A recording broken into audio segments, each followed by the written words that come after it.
Chez nous, ça s'appelle la zaghrouta, le youyou. La zaghrouta, c'est un signe de fête, de célébration, de joie. Mais quand j'avais 5 ans, la zaghrouta, c'était un signe d'invisible. La petite fille que vous voyez ici, c'est moi. J'avais 5 ans. Comme vous pouvez constater, dans cette photo, je fixais une personne qui est ma tante en robe blanche. Elle s'appelle Fatima. Elle était forcée de se marier à l'âge de 15 ans à un homme qui avait le double de son âge. Avant de prendre cette photo, ma tante, elle a subi un rituel culturel, une tradition d'honneur. Dans une petite salle, elle était allongée sur un lit. Il y avait la famille du mari et notre famille, la famille du marié. Et moi, j'étais au milieu. Je regardais en silence. Et puis une femme rentre et pendant 10 minutes, elle cherchait quelque chose entre les jambes de ma tante. Je n'ai pas compris. Mais il y avait un silence. Tout le monde attendait la nouvelle. 10 minutes après, la zaghrouta s'annonce. Elle est vierge. À ce moment-là, je n'ai pas compris exactement ce qui s'est passé. J'ai posé la question à ma mère. Qu'est-ce que vous avez fait à ma tante? Quand ils ont annoncé la zaghrouta, les gens dansaient, chantaient, mangeaient à la marocaine. Ma tante, elle était silencieuse. Aucun sourire, aucun mot, un silence. Elle était invisible. Et moi, je la fixais. Et je posais des questions sans avoir des réponses. Depuis l'âge de 5 ans, on m'a appris, ou on a essayé de m'apprendre, que le vagin, c'est un tabou. Quand j'ai annoncé sur les réseaux sociaux que je prends cette scène et que je vais partager un speech chez TEDx, j'étais très fière de partager la nouvelle. J'ai reçu beaucoup de messages de soutien, mais j'ai reçu un tsunami de panique. Quelle audace! Quel titre! Mon vagin m'a appris à parler. J'ai reçu ce message. C'est osé. C'est osé ça. Et puis j'ai répondu, il faut oser dans la vie. Le tabou autour de vagin est devenu mon questionnement au quotidien. Je voulais le revendiquer. Je viens d'une grande famille, big fat Moroccan family. On est 9 sœurs. Mon père n'était pas un informaticien.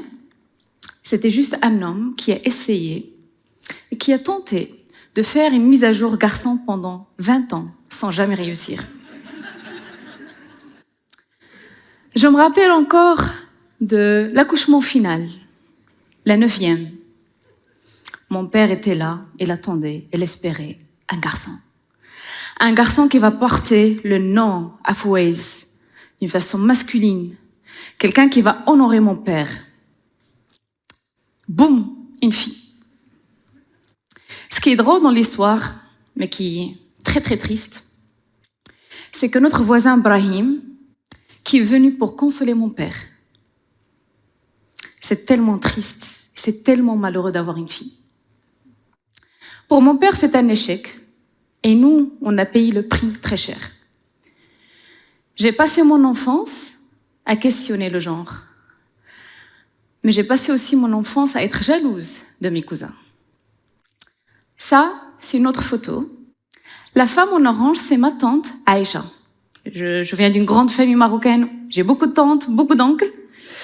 Elle, par contre, elle a fait que des garçons. Et donc, elle était considérée comme une réussite. Ma mère, c'était un échec. J'étais jalouse de la liberté que mes cousins avaient. J'étais jalouse qu'ils ne questionnaient pas mes cousins. Que nous, on était un échec et eux, c'était la réussite. On était invisibles. Mais j'ai refusé d'accepter ça. Et donc, j'ai passé mon enfance à questionner. Et puis, je suis passée à l'acte, l'activisme. Amine El-Filali, une jeune fille de 16 ans.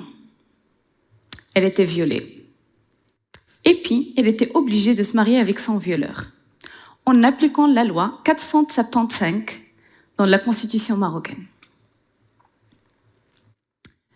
Son histoire a marqué le Maroc, a bouleversé le Maroc. À ce moment-là, j'étais à Rabat. J'ai créé des groupes Facebook. À l'époque, c'était la tendance. Et je mobilisais des femmes pour nous rejoindre. J'ai toqué toutes les portes de la cité universitaire pour mobiliser les jeunes filles, pour se manifester en face du Parlement chaque mercredi. 2 ans après, la loi est supprimée. Et c'était la première fois où j'ai senti que ma voix était visible. Ça m'a donné de l'espoir. La vie a fait que je quitte le Maroc pour les études et j'avais l'opportunité de travailler dans le monde arabe. Une région tellement riche, tellement intéressante. Dans le monde arabe, on n'a pas besoin de payer de la thérapie. Il suffit de prendre un bus, tout le monde est psychologue. On ne te connaît pas, mais on te partage tous mes secrets, sans problème. Et puis à la fin du trajet, on t'invite pour boire un thé. C'est comme ça que j'ai pu rencontrer des femmes qu'on considère ici des femmes opprimées, des femmes faibles, des femmes qui m'ont invitée chez elles pour passer parfois quelques jours, parfois quelques semaines. Et c'est comme ça que j'ai compris la complexité de la réalité des femmes dans le monde arabe. Une réalité très simplifiée ici. J'ai rencontré des médecins, des avocates, des profs, des ministres, des prostituées, des femmes de ménage, tout type de femmes. Et puis, j'ai rencontré Nora. Nora, elle est prof de mathématiques. Au moins, c'est ce que ses familles pensent. Quand la maison dort, Nora, elle ouvre son ordinateur sous les draps. Elle ne regarde pas une série Netflix, elle code. Elle a créé sa boîte à l'âge de 22 ans, une boîte dans la deep tech. Elle fait 1 million de chiffre d'affaires chaque année. Aucun membre de sa famille le sait. Ni ses parents, ni son mari, ni ses enfants. Parce que l'entrepreneuriat, c'est pas pour les femmes. Je lui ai posé la question, pourquoi la tech? Elle m'a dit, Sana, c'est le seul endroit où je peux créer mon monde imaginaire, un monde où je suis visible, un monde où j'ai pas besoin d'autorisation pour exister. Et pour moi, c'était my calling. C'est là, en fait, où j'ai eu my purpose. C'est ce que je veux. Créer quelque chose où les femmes sont libres, les femmes sont visibles. Les femmes, elles ont le droit, elles ont la voix. Et la tech, c'est le progrès. Un code, c'est une liberté. C'était la phrase qui m'a marquée de ma discussion avec Nora. Et la tech, c'est le progrès. La tech, c'est le développement. La tech, c'est demain. C'est génial. Mais est-ce que la tech est neutre? Est-ce que le développement technologique est objectif? Moi, qui ne viens pas du monde de la tech, j'ai commencé à le questionner. Donc avant de venir ici, j'ai fait un petit test. J'ai demandé à l'intelligence artificielle, en anglais, vu que c'est plus neutre qu'en français, to write me a story about a CEO. Elle m'a écrit, he woke up at 6 a.m., went for a jog, closed a $1 billion deal and never cried once. J'ai dit, OK. Je vais préciser, write me a story about a CEO woman. Il m'a écrit ça. She balanced her work, her children and her Pilates. C'est beau, hein, le progrès tech, hein? Amazon, une entreprise multinationale. C'est une des entreprises les plus puissantes dans l'utilisation de l'intelligence artificielle pour automatiser ses processus.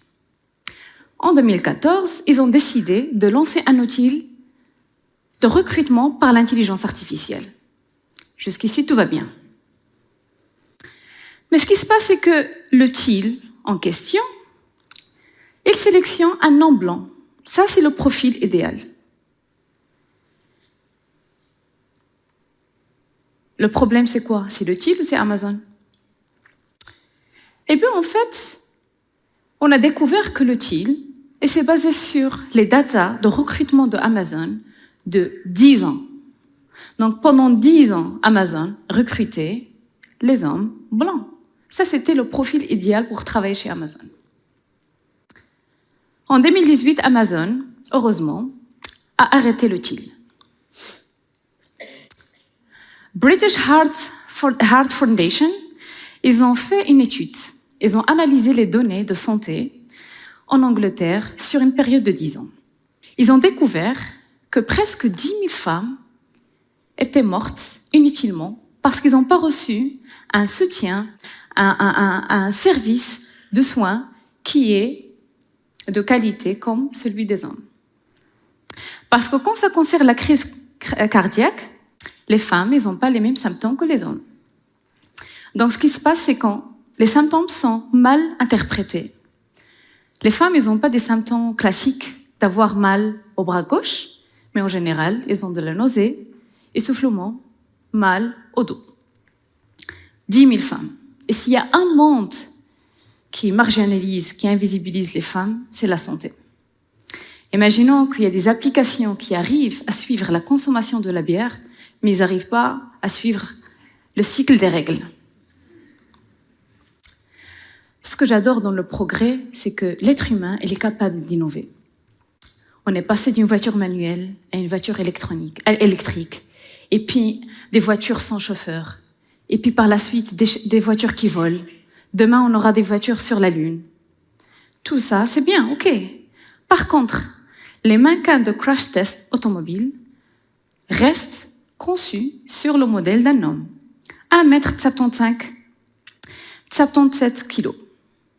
Résultat, c'est qu'une femme a 47 chances de plus d'être gravement blessée dans un accident. Le progrès.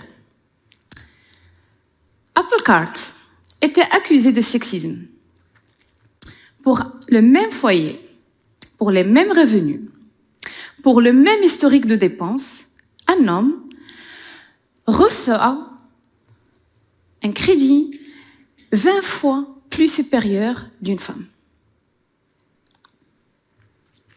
Est-ce que le produit que tu utilises au quotidien reflète exactement tes besoins?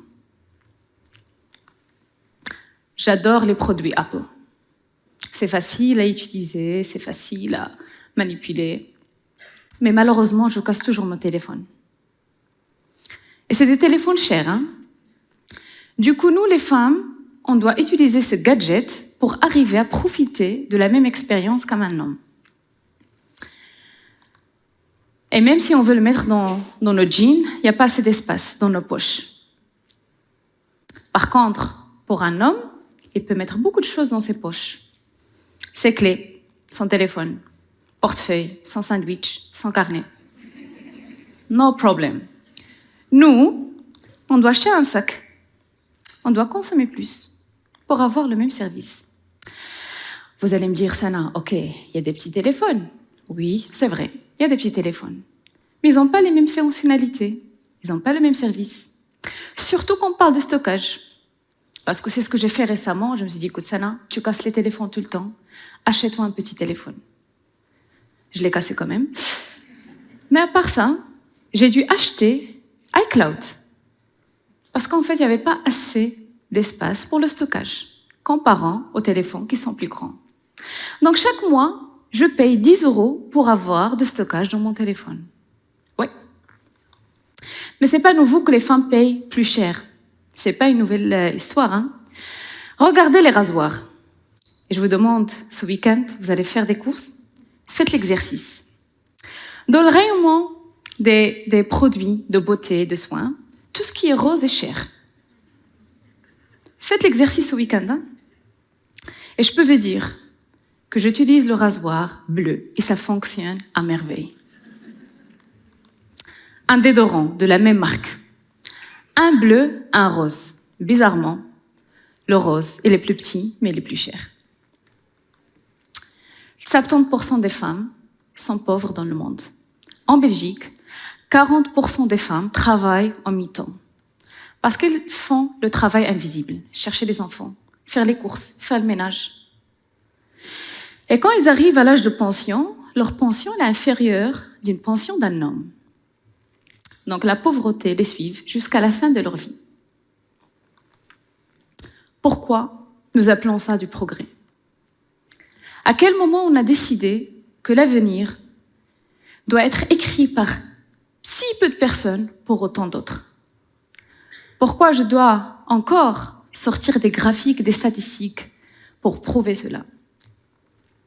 Pourquoi la moitié de l'humanité reste encore traitée comme un bug à corriger?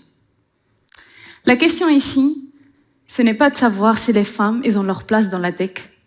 La question, c'est qui disparaît quand ils ne sont pas. C'est quoi l'avenir qu'on veut demain, autant que société? Si on ne règle pas le problème aujourd'hui, ce qu'on risque d'avoir, c'est que demain, quand je vais aller postuler pour un job, un robot va me dire « Non, non, non, non, tu n'es pas l'idéal candidate pour nous. » Et quand je vais acheter ma maison de rêve, un outil AI va me dire « Non, tu n'as pas assez de revenus parce que tu travailles mi-temps. » Et même quand je vais chercher l'amour, sachant que c'est déjà difficile aujourd'hui, je risque d'être matchée pas avec la bonne personne. C'est ça le progrès qu'on veut? Et ça me rappelait la discussion que j'avais avec Nora. Un monde où les femmes sont libres, un monde où les femmes sont visibles. Et c'est pour cela que j'ai lancé une organisation qui est aujourd'hui active dans 25 pays, qui a formé plus que 28 000 femmes. J'ai créé un centre à Bruxelles, 100% féminin. On forme les femmes, chaque jour, des centaines de femmes à coder. Dans chaque femme, je vois ma tante, que sa valeur était limitée à sa virginité. Chaque femme qui passe chez nous, je vois en elle ma mère, qui était considérée comme un échec parce qu'elle n'a pas fait des garçons. Chaque femme qui passe chez nous, je vois en elle le courage, l'ambition, la résilience de ma mère et de ma tante. 28 000 femmes, 28 000 voix, 28 000 femmes qui méritent d'être visibles et encore plus. Je souhaite clôturer avec cette image. On les appelle les Titi Monkeys. C'est des petits singes trop mignons. Ce qui est intéressant, c'est qu'il n'y a pas de hiérarchie. Le mâle et le femelle n'ont pas de pouvoir supérieur sur l'un ou l'autre. C'est pas comme les chimpanzés ou les éléphants. Ils travaillent ensemble, ils coordonnent ensemble et ils survivent ensemble. Je pense qu'il y a tellement de choses qu'on peut apprendre des animaux. Messieurs qui sont dans cette salle aujourd'hui, quand une femme code, elle code pour vous et pour nous. Parce que quand un algorithme nous efface, elle efface 50% de la richesse, de l'innovation, des solutions de l'humanité. Nous ne voulons pas coder contre vous, nous voulons coder avec vous.